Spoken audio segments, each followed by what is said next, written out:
Eh, Baik, Assalamualaikum warahmatullahi wabarakatuh. Selamat pagi, Bu. Mohon izin, perkenalkan saya Ahwan Tirta Rahman Haryono. Pada kesempatan kali ini, saya akan melakukan presentasi sebagai pemenuhan tugas ujian akhir semester mata kuliah manajemen rantai pasok. Sebelumnya saya ingin minta maaf karena untuk kamera sedikit kurang jelas karena kebetulan posisi komputer saya membelakangi cahaya. Oke, saya izin share screen. Uh, Sebelumnya, presentasi yang akan saya sampaikan itu didasari oleh sebuah jurnal yang diterbitkan oleh mahasiswa Universitas Diponegoro mengenai dengan judul Analisis Perbaikan Kinerja Rantai Pasok pada Industri Garmen. Yang perlu digarisbawahi adalah industri garmen dengan metode SCOR AHP. Nah, di mana jurnal ini tuh berisi bahwa setelah dilakukan penelitian terhadap sebuah industri garmen, yakni PT Sandang Asia Maju Abadi dengan metode SCOR tersebut, diperoleh bahwa perusahaan tersebut memiliki sudah baik secara pengelolaan, namun tetap memiliki beberapa kekurangan, di antaranya uh, proses pengiriman yang dilakukan oleh pemasok itu kurang maksimal, dan hal tersebut diakibatkan oleh masalah transportasi. Nah, dari jurnal ini, saya juga mengkaitkan dengan isu yang berkembang saat ini, yakni mengenai satu ya, kebijakan dari Presiden US Donald Trump yang memberikan tarif 19% untuk Indonesia yang secara tidak langsung sangat berdampak pada industri garmen karena salah satu komoditas ekspor Indonesia terbesar ke US itu adalah produk garmen. Seperti kita ketahui, misalkan Adidas, Nike, dan sebagainya, salah satu perusahaannya itu ada di salah satu pemasoknya atau perusahaan pemasoknya itu ada di wilayah di Indonesia. Baik, selanjutnya saya izin share screen PPT saya.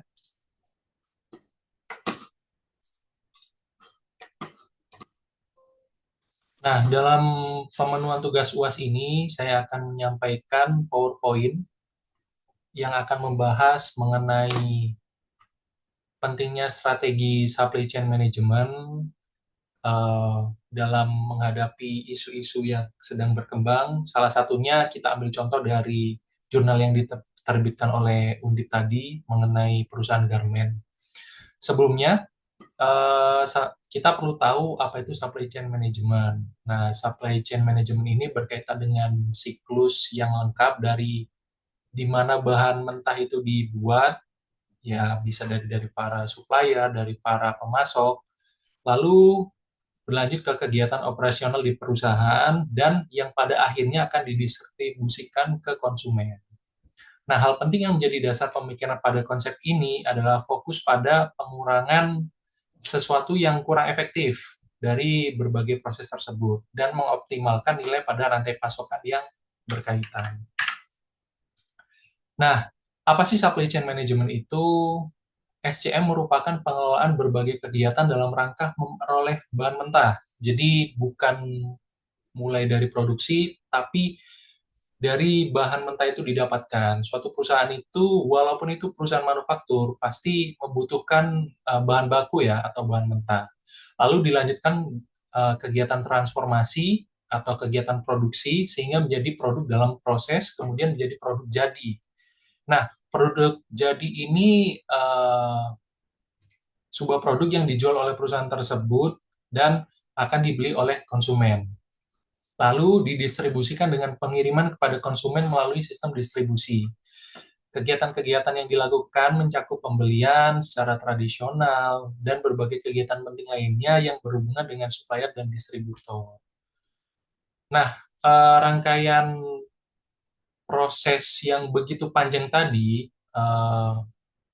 dilakukan oleh beberapa subjek, yaitu ada penjual, ada pembeli, lalu ada pemasok, supplier, dengan penetapan yang pertama pengangkutan, yang kedua pembayaran bisa secara tunai atau kredit, lalu supplier, distributor, dan pihak yang membantu transaksi seperti bank.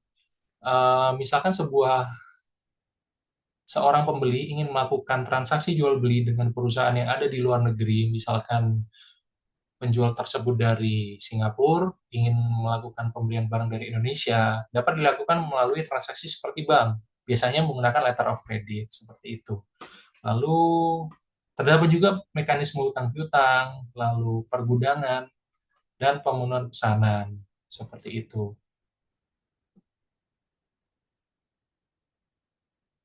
Nah, eh, terdapat juga isu global tentang supply chain yang sedang hot issue, yakni isu mengenai tarif Trump. Ketika sebuah perusahaan itu masuk ke dalam pasar global ya, jadi penjualan dan pembeliannya itu sudah lintas negara, maka perluasan rantai pasokan yang dimiliki menjadi suatu tantangan strategis. Kenapa? Karena tidak hanya lagi melakukan transaksi jual beli dalam negeri ya, tidak lagi secara domestik namun melakukan transaksi jual beli secara multinasional. Jadi dari satu negara dan banyak negara. Nah, agar rencana strategi tentang manajemen rantai pasokan menjadi sukses, maka seorang pelaku usaha itu diharuskan untuk yang pertama fleksibel. Apa arti dari fleksibel ini? Seorang pelaku usaha itu harus cukup reaktif terhadap perubahan yang ada, baik dari mulai dari ketersediaan komponen, distribusi, lalu pengiriman. Selain itu juga aturan impor dan nilai tukar. Nah, seorang pelaku usaha harus aware terhadap dinamika-dinamika yang terjadi.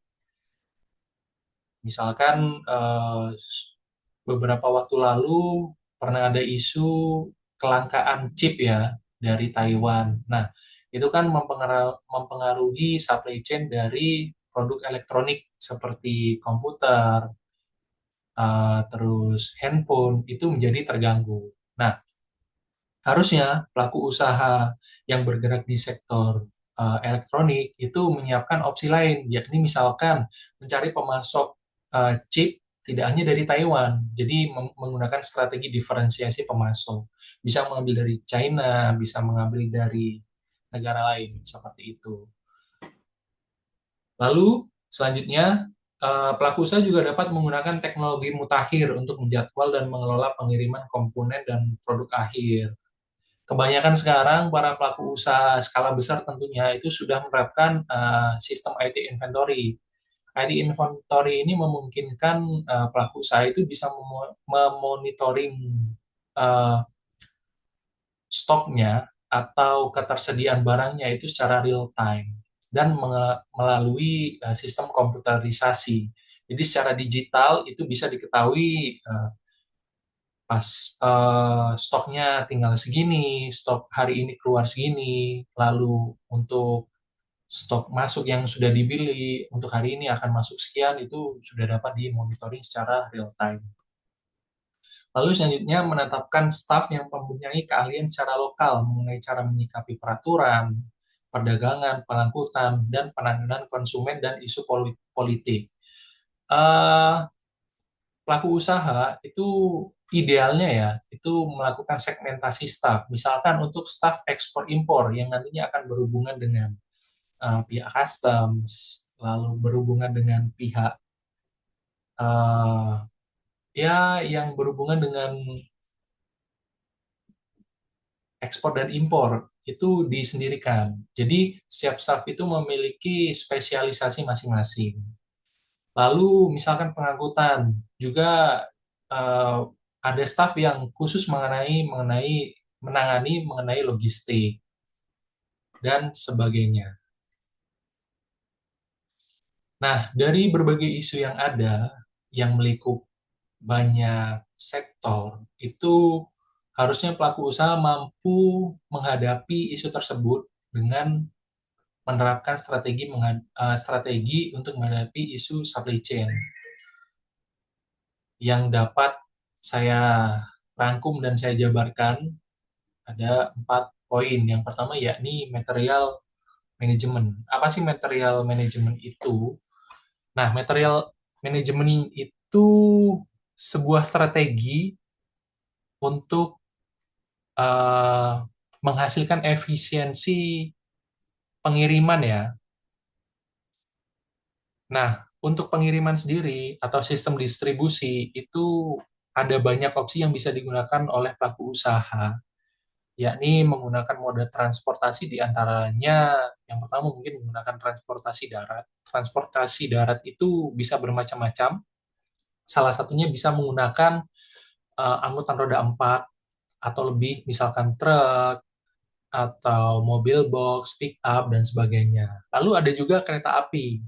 Nah, pelaku usaha tinggal melakukan analisa mana yang dikira paling efektif dan efisien. Misalkan, uh, untuk mengirimkan suatu barang sampai ke tangan konsumen, uh, misalkan proses distribusinya itu paling efisien menggunakan kereta api karena klien ini lokasi usahanya itu dekat dengan stasiun kereta api. Nah, maka supplier itu dapat menggunakan moda transportasi kereta api sehingga biaya yang ditimbulkan itu lebih efisien daripada penggunaan truk. Namun sebaliknya, apabila lokasi klien itu jauh dari stasiun kereta api dan dengan medan yang hanya bisa dilalui dengan truk, maka si supplier baiknya seyogyanya itu menggunakan moda transportasi truk, sehingga biaya yang dihasilkan itu lebih efisien dan terjadi uh, proses distribusi yang optimal. Lalu, poin yang kedua, yaitu strategi rantai pasokan.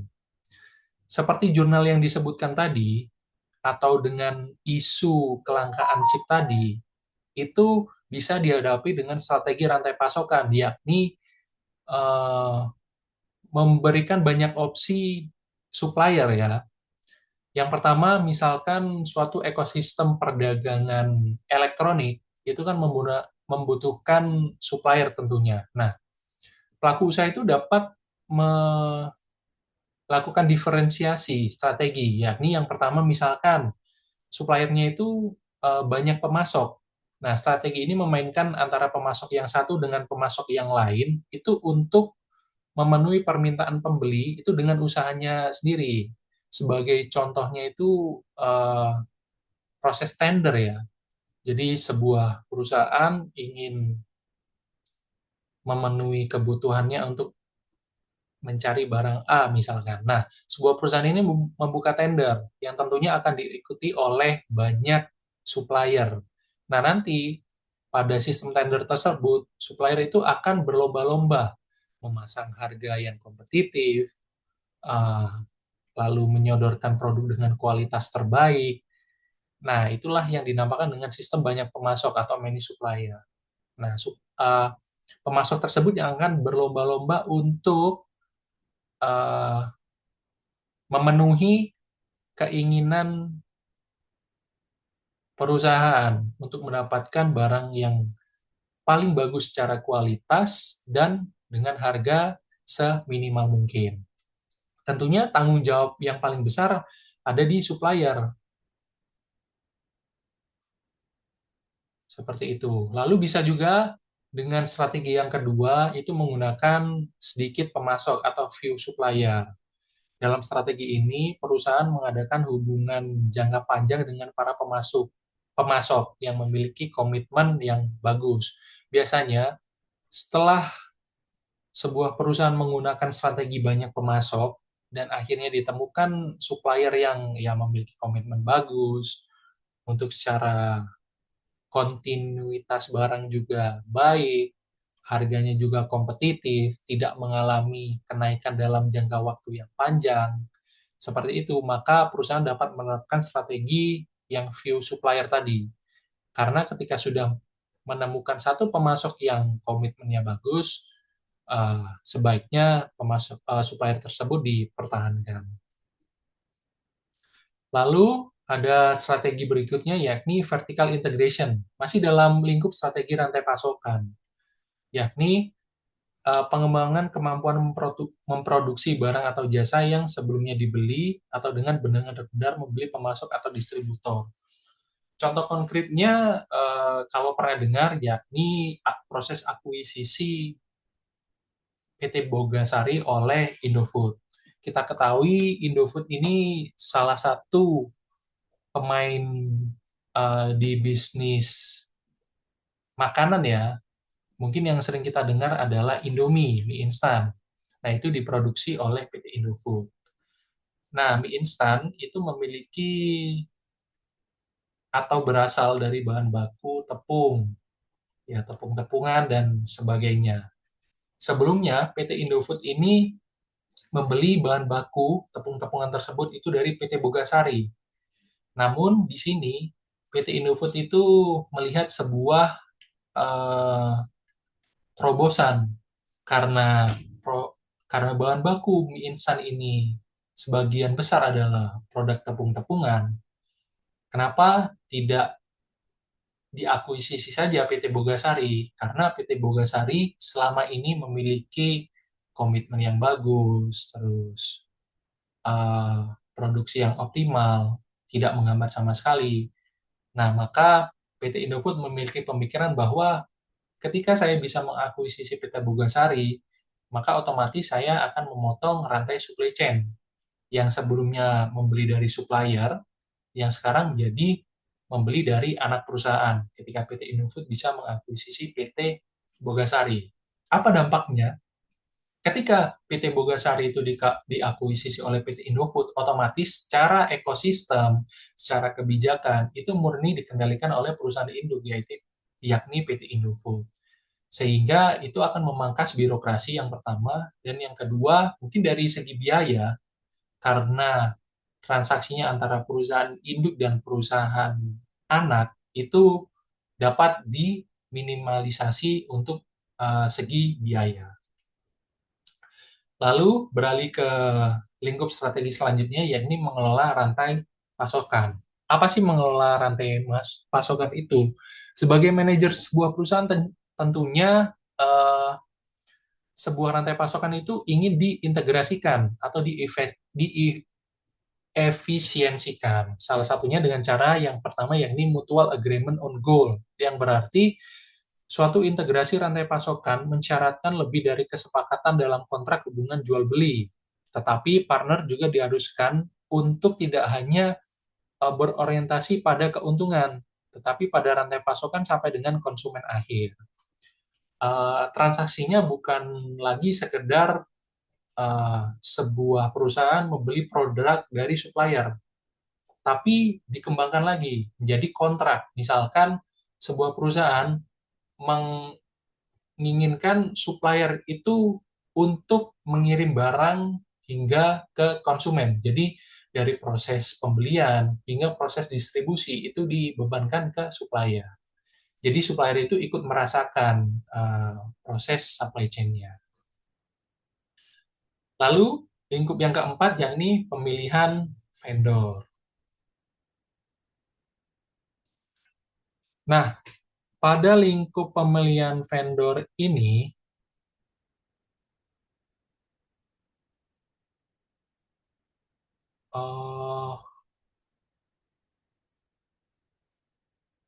suatu perusahaan mungkin memiliki kemampuan di semua bidang manajemen. Walaupun demikian, fungsi operasi memerlukan adanya hubungan dengan vendor yang sempurna.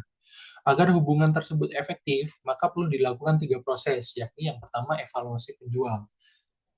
Nah, evaluasi penjual itu mencakup kegiatan penilaian, dilakukan dengan mempertimbangkan berbagai variabel. Misalkan menganalisa bagaimana proses distribusi dari vendor tersebut, itu semua dievaluasi. Lalu yang kedua yakni ada pengembangan penjual. Apabila perusahaan sudah memastikan akan menggunakan jasa penjual tertentu, maka cara agar pemasok dapat memastikan bahwa penjual menghargai kebutuhan akan mutu dan kebijakan perolehan bahan baku, maka seyogyanya dilakukan pengembangan atau pelatihan sehingga kualitas dari produk yang dihasilkan itu dari waktu ke waktu itu mengalami peningkatan, atau singkatnya itu disebut research and development. Mungkin dalam menghadapi isu-isu global mengenai supply chain itu ada 4 lingkup yang bisa saya sampaikan. Demikian yang bisa saya sampaikan, kurang lebihnya mohon maaf. Terima kasih. Saya akhiri. Wassalamualaikum warahmatullahi wabarakatuh.